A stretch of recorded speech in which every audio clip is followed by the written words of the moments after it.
சீரடி சாய்பாபா பக்தர்கள் சிலருக்கு தெரியும்னு நினைக்கிறேன். பலருக்கு தெரிவதற்கு வாய்ப்பு இல்லை, சிலருக்கு தெரியும். வினிமா சீரடியிலேயே வாழ்ந்து மறைந்த பெருமதிப்பிற்குரிய வின்னி சிற்றூரி.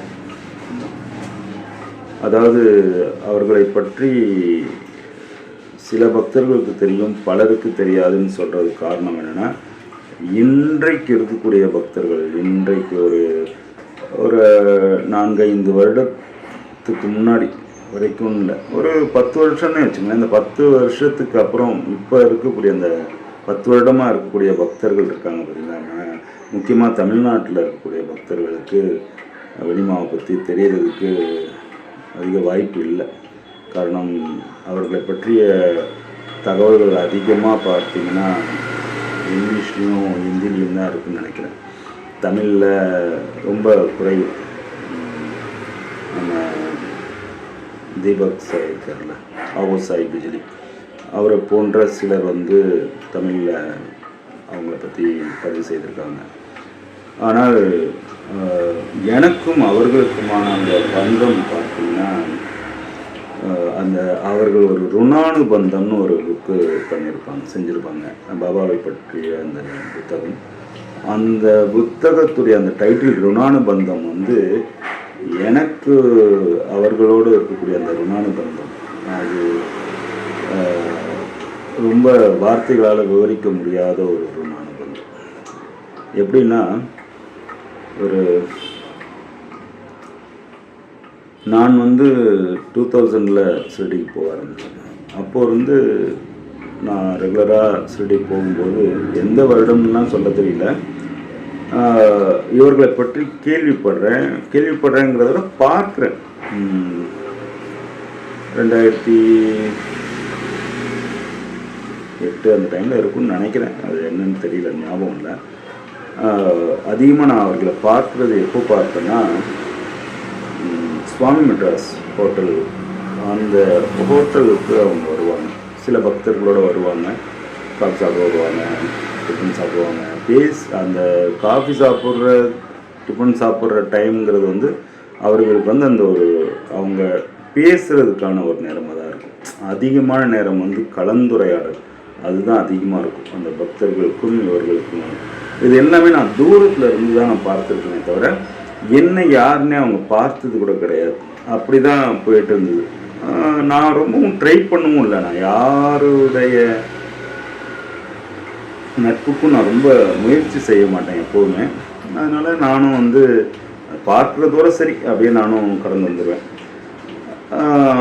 ஒரு 2022 அப்படின்னு நினைக்கிறேன். அந்த டைமில் நான் நம்ம தீபக் சாய் அவருடைய நட்பு கிடைக்குது. அவர் கூட கொஞ்சம் க்ளோஸாக 2 பேரும் ட்ராவல் பண்ணுறோம். அப்போது அவர் மூலியமாக தான் வினிமாவுடைய அறிமுகம் கிடைக்குது. அப்போது யார் என்னன்னு விசாரிப்பாங்க, இவர் சொல்லுவார், அவ்வளோதான், நல்லா இருக்கீங்களா, எப்போங்க, அவ்வளோதான், அதே போயிடு. நான் அதிகமாக பேச மாட்டேன், அதனால் நானும் நிறுத்திக்குவேன். இதில் அவர்கள் ஒரு உடல்நிலை சரியில்லாமல் ட்ரீட்மெண்ட்டுக்காக சென்னை வராங்க. அவங்க சென்னை வரும்போது நானும் சென்னை வந்துடுறோம். அந்த உடல்நிலை சரியில்லாமல் அவங்க ட்ரீட்மெண்ட் எடுக்கக்கூடிய இடத்துல நானும் போய் இருக்கக்கூடிய சூழ்நிலை எனக்கு பாபா அமைச்சு கொடுத்தார். அந்த ட்ரீட்மெண்ட்டில் இருக்கும்போது முழுக்க அவங்க பக்கத்தில் நான் இல்லைனாலும் அந்த என்ன சொல்கிறது, அந்த ரூமுக்கு வெளியிலேயாவது நான் அதிகமான நேரம் இருந்திருக்கேன். அவர்களுடைய ரூமுக்கு வெளியில் அதிகமான நேரம் நான் இருந்திருக்கேன். அந்த அதிகமான நேரம்ங்கிறது ஒரு டைமில் என்ன ஆகுது, மார்ச் 20ன்னு நினைக்கிறேன். 20 நான் ஷிரடி கிளம்புறேன். நான் ஷிரடி கிளம்பிடுறேன். நான் ஷிரடி போயிடுறேன். நான் ஷிரடி போனோன்னே 22 அவங்க இங்கே இறந்துடுறாங்க. அவர்கள் இறந்த உடனே அவர்களுடைய உடல் எடுத்துகிட்டு அங்கே வராங்க. அங்கே அவர்களுடைய அந்த இறுதிச் சடங்கு எல்லாமே முடியுது, அதிலெல்லாம் நான் கலந்துக்கிறேன்.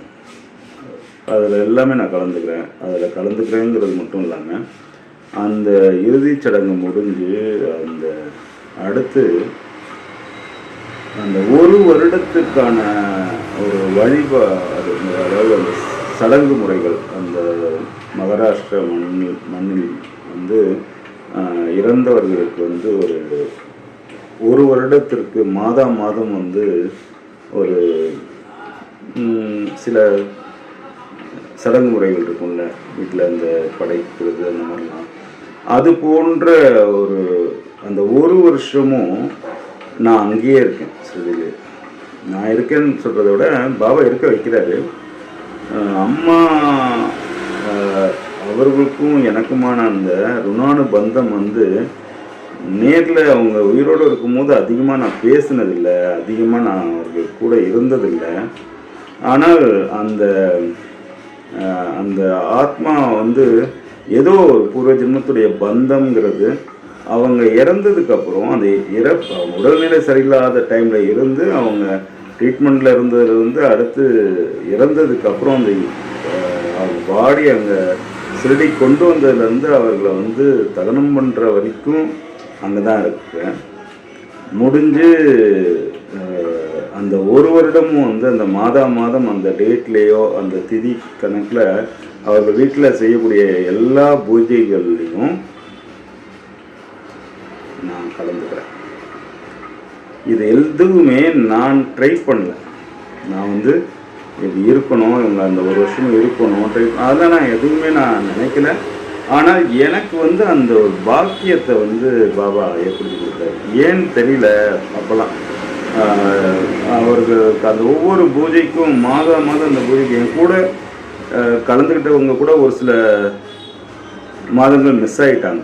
அவங்க வெளியில் போயிடுவாங்க, ஊருக்கு போயிடுவாங்க, எப்படியோ அது மிஸ் ஆகிருக்கு. ஆனால் எனக்கு அந்த ஒரு வருடமும் எனக்கு வந்து அந்த ஒரு 6-7 மாதம், ஒரு 8 மாதம்லாம் போனதுக்கப்புறம் எனக்குள்ள ஒரு எண்ணம் தோணுது. ஏதோ தெரியல, இந்த ஒரு வருஷமும் நம்மளை அந்த தங்க வச்சுருக்காரு பாபா.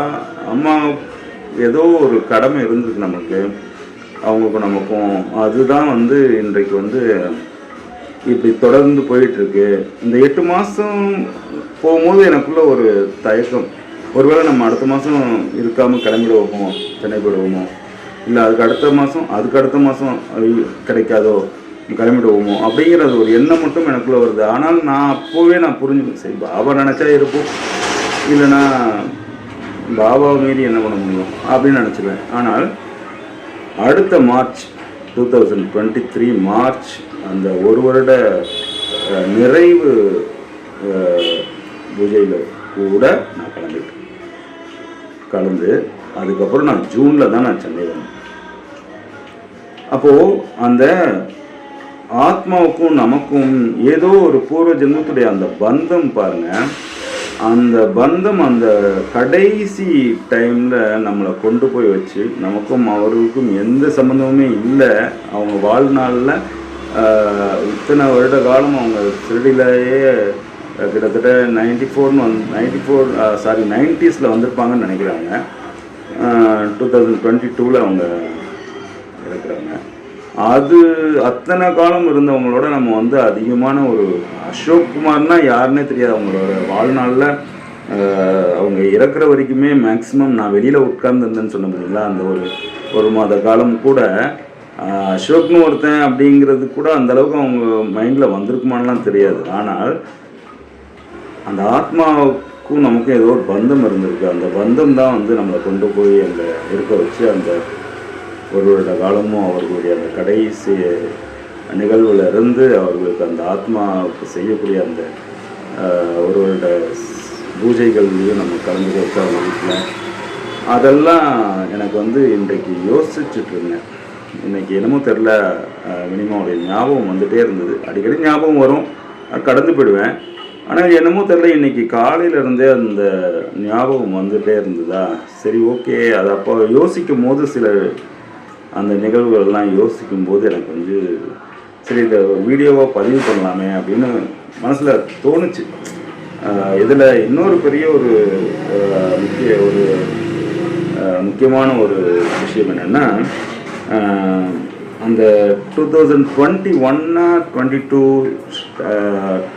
21 நினைக்கிறேன், அந்த லாக்டவுன் ரீரிலீஸ் பண்ண, லாக்டவுன் வந்து கொஞ்சம் தளர்த்துனாங்கல்ல, அப்போது வந்து நான் போயிருக்கும்போது அவர்கள் கையால் எனக்குன்னு கொடுக்கல, நம்மளுடைய தீபக் சாய் நம்ம நண்பர், அவர் அப்போ தான் அறிமுகம். அவர் நான் இன்னும் 2 பேர் வந்து அந்த பக்கமாக போகிறோம் ஏதோ ஒரு வேலையாக. போகும்போது வினிமா வந்து அங்கே வெளியில் ஒரு டீ ஷாப்பில் உட்காந்துருக்காங்க. இவர் தீபக் சாய் அவங்கள்ட்ட போய் ஏதோ பேசுகிறாரு, இங்கே போயிட்டு வரோம்மா, நாங்கள் இங்கே போகிறோம் அப்படின்னு சொல்கிறதுக்காக போகிறாரு. நான் அப்படியே பின்னாடி வந்துட்டுருக்கேன். அவங்க ஏதோ கையில் கொடுக்குறாங்க, அதை வாங்கி ஒரு பாக்கெட்டில் வச்சுட்டு போகிறோம். போயிட்டு இருக்கும்போதே என் கூட என்கிட்ட ஒரு வார்த்தை எதுவும் சொல்கிறார், சாய் நான் உங்களுக்கு ஒன்று தரேன் அப்படின்னு. என்ன சாய்னா, இல்லை நான் ஒன்று தரேன், நீங்கள் அதை யூஸ் பண்ணிக்கோங்கன்னு இந்த டாலர் பாருங்க, இந்த தாயத்து. இது வந்து என்னென்னா,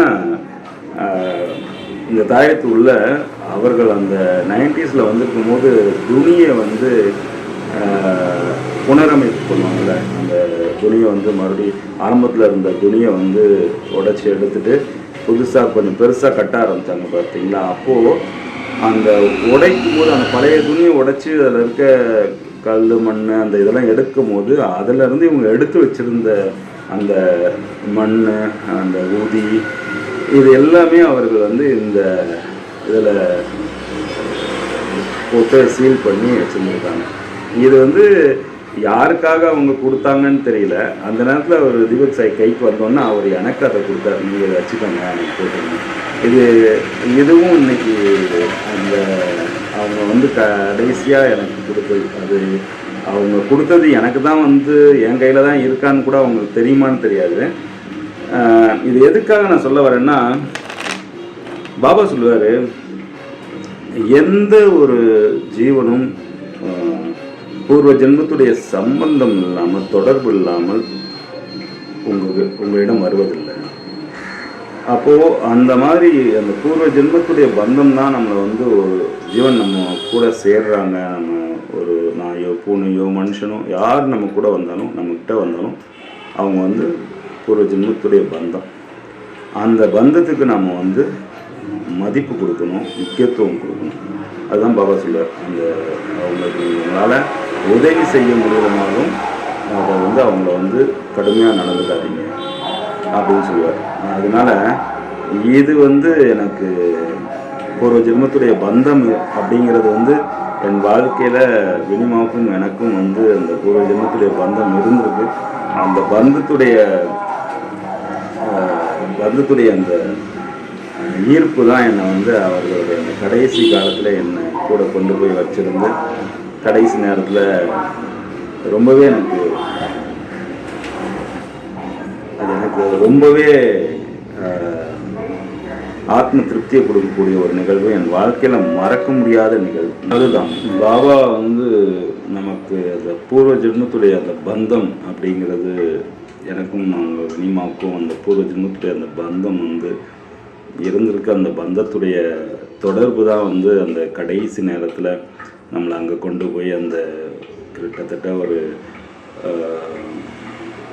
1.5 வருஷம், March to 2022 March to 2023 June வரையிலும் அங்கே சிரடி மண்ணிலே இருக்க வச்சார் பாபா.